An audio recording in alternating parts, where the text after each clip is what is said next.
In today's video, I'm going to teach you how to set up reminders and notifications in the Clue app on your iPhone. First, open the Clue app on your iPhone. Give it a moment to load so you're on the main screen. Clue's reminders are a great way to stay on top of your cycle, so once the app is open, we'll head straight to the settings where these options live. Look to the top right corner of the screen and tap the menu icon. It looks like two small horizontal lines stacked on top of each other. This opens a panel of options that control your app experience. From here, find and tap Reminders and Notifications. This section houses all the alerts Clue can send to help you plan and track without constantly checking the app.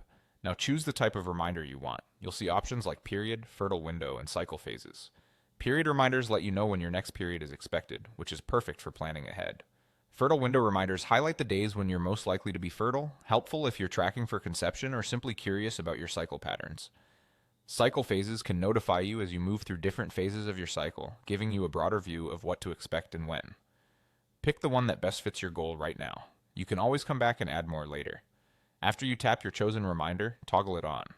When the switch is on, you'll usually see prompts to set the time, and in some cases, the days you want to receive the alert. Choose a time that you're likely to notice, such as first thing in the morning or early evening.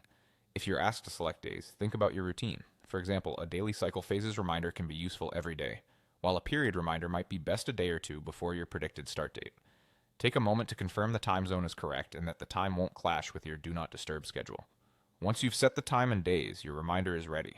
You can repeat the process for other reminder types, or return to the screen anytime to adjust, pause, or turn them off. If you later find you're not receiving alerts, it can help to make sure notifications are enabled for Clue in your iPhone settings. That way the reminders you set here can reach you reliably. And that's it. You've set up Clue reminders to keep your cycle information front and center right when you need it.